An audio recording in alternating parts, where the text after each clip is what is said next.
സമൃദ്ധമായിട്ട് അനുഗ്രഹിക്കട്ടെ. കർത്താവിൻ്റെ സന്നദ്ധയിൽ നമ്മെ തന്നെ സമർപ്പിച്ച് പ്രാർത്ഥിക്കുമ്പോൾ നമ്മെ കാണുന്ന, നമ്മെ പരിപാലിക്കുന്ന, നമ്മെ അനുഗ്രഹിക്കുന്ന, നമ്മെ ചേർത്ത് പിടിക്കുന്ന, ഒരിക്കലും തള്ളിക്കളയാത്ത നമ്മുടെ ദൈവം, ആ ദൈവത്തെ സ്തുതിച്ചും മഹത്വപ്പെടുത്തിയും ജീവിപ്പാൻ ദൈവം നമുക്കിട വരുത്തട്ടെ. നമുക്കൊരു ഭാഗം ഇങ്ങനെ ഒന്ന് വായിക്കാം. 112 സങ്കീർത്തനം ഒരു ദൈവഭക്തൻ്റെ സന്തോഷത്തിൻ്റെ പ്രാർത്ഥനയാണ്. ദൈവത്തിൽ ആശ്രയിക്കുന്ന ഒരുവൻ, ദൈവത്തിൽ ശരണപ്പെടുന്ന ഒരുവൻ, ദൈവത്തിൽ വിശ്വസിക്കുവാൻ കൃപ കിട്ടിയ ഒരുവൻ, അവൻ ദൈവസന്നദ്ധിയിൽ സന്തോഷിക്കും.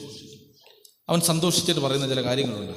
112 സങ്കീർത്തനം ഒരു ദൈവഭക്തൻ്റെ സന്തോഷത്തിൻ്റെ പ്രാർത്ഥനയാണ്, സ്തോത്രമാണ്. വായിച്ചേ. കർത്താവിനെ സ്തുതിക്കുവിൻ, കർത്താവിനെ സ്തുതിക്കുവിൻ. ദൈവത്തിന് പറയാൻ അത്രയേ ഉള്ളൂ. ഒരു ദൈവത്തിന് പറയാനുള്ള കാര്യം ഇത്രയാണ്.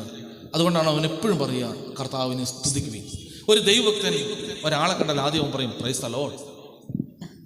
ദൈവത്തിന് സ്തുതി, ഈശോ മിശിഹായ്ക്ക് സ്തുതിയായിരിക്കട്ടെ. സുറിയാനിക്കാരെ നമ്മളാണ് പറയും, ബാരക് മോ, ദൈവം അനുഗ്രഹിക്കട്ടെ, ദൈവം വാഴ്ത്തട്ടെ, ദൈവത്തിൻ്റെ വാഴ്വുണ്ടാകട്ടെ. നമ്മളങ്ങനെ പറയാം. സുറിയാനിക്കാരെന്താ പറയാം? ബാരക് മോ, അല്ലെങ്കിൽ ദൈവത്തിന് സ്തുതി, പ്രൈസ് ദി ലോർഡ്, സ്തോത്രം. ഇത് പറയാൻ കാരണം എന്താണ്? ദൈവത്തിന് സ്തുതി. ആദ്യം ദൈവത്തെ മഹത്വപ്പെടുത്തുക, ദൈവത്തെ സ്തുതിക്കുക, ദൈവത്തെ മഹത്വപ്പെടുത്തുക. കാരണം ദൈവസ്തുതിയുടെ സംരക്ഷണയുടെ ഉള്ളിലാണ് എന്ന ബോധ്യമാണ്.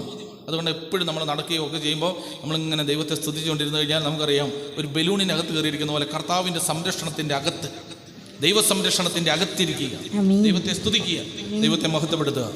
ദൈവത്തിന് പറയാനുള്ള ഏറ്റവും പ്രധാനപ്പെട്ട കാര്യം, കർത്താവിനെ സ്തുതിക്കുകയും പറഞ്ഞ ഹല്ലേലൂയ, ഹല്ലേലൂയ, ഹല്ലേലൂയ, ഹല്ലേലൂയ. കർത്താവിനെ സ്തുതിച്ചാൽ എന്താ പ്രത്യേകത? പ്രിയപ്പെട്ട സഹോദരങ്ങളെ, കർത്താവിനെ സ്തുതിച്ചാലുള്ള പ്രത്യേകത, ഈ സ്തുതി നിരന്തരം നമ്മളിങ്ങനെ പിന്തുടർന്നുകൊണ്ടിരിക്കും. Hallelujah, hallelujah, hallelujah. സ്തുതിക്കുക എന്ന് പറഞ്ഞാൽ അതിൻ്റെ അർത്ഥം ഉള്ളിൽ ഒരു ആനന്ദം കൊണ്ട് നിറയുക എന്നുള്ളതാണ്. നാം ദൈവത്തെ സ്തുതിച്ച് ജീവിക്കാൻ തുടങ്ങിക്കഴിഞ്ഞാൽ നമ്മുടെ ജീവിതത്തിൽ നിന്ന് സ്തുതി വിട്ടുപോകില്ല.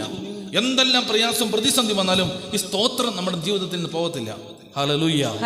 ഉദാഹരണം യോഹന്നാനാണ് ഏറ്റവും നല്ല ഉദാഹരണം. യോഹന്നാനെ പിടിച്ചിട്ട് പറഞ്ഞു, ഇനി മേലാൽ കർത്താവിനെ പറഞ്ഞ് സ്തുതിച്ചേക്കരുത്. യോഹന്നാൻ പറഞ്ഞു, നിങ്ങൾ എന്നാ ചെയ്താലും എനിക്ക് സ്തുതിക്കാതിരിക്കാൻ പറ്റില്ല. കാരണം ഇത് പിടിച്ചിരിക്കുകയാണ്, തീ പിടിച്ച പോലെയാണ് യോഹന്നാൻ. എനിക്ക് കർത്താവിന് സ്തോത്രം പറയാണ്ടിരിക്കാൻ പറ്റില്ല. അപ്പോൾ അവർ പറഞ്ഞു, എനിക്ക് കർത്താവിന് സ്തോത്രം പറഞ്ഞാൽ നിന്നെ കൊന്നുകളയും. അവൻ ചോദിച്ചു, എങ്ങനെ കൊല്ലുന്നത്? മീൻ വറക്കുന്നത് പോലെ, കോഴി വറക്കുന്ന പോലെ. തിളച്ച എണ്ണ കാണിച്ചിട്ട് പറഞ്ഞു, അതിനകത്ത് കിടും. അവൻ പറഞ്ഞു, അതിനകത്ത് കിട്ടാലും ഞാൻ അതിനകത്ത് കിടന്നുകൊണ്ട് സ്തോത്രം പറയും. തിളച്ച എണ്ണയ്ക്കകത്തേക്ക് യോഹന്നാനെ പിടിച്ചിട്ടു. ചരിത്രം, തിളച്ച എണ്ണയ്ക്കകത്തേക്ക് യോഹന്നാനെ പിടിച്ചിട്ടു. യോഹന്നാൻ അതി കിടന്നുകൊണ്ട് പറഞ്ഞു, കർത്താവിന് സ്തോത്രം. എണ്ണയുടെ ചൂട് പോയി. ഇയാൾ ഇത് കിടന്നിട്ട് വറുത്ത് പൊരിഞ്ഞ് ചാവുന്നില്ല. ഇയാളുടെ ശരീരത്തിൽ നിന്ന് ഇങ്ങനെ പൊള്ളലുകൾ വരുന്നില്ല. അപ്പൊ അവർ പറഞ്ഞു, അവനെ പുറത്തിറക്കാൻ പറഞ്ഞു. അവനെ പുറത്തിറക്കി. യോഹന്നാനെ പുറത്തിറക്കി. പൊള്ളിയോ? അവൻ പറഞ്ഞു, പൊള്ളിയില്ല. എന്തേ?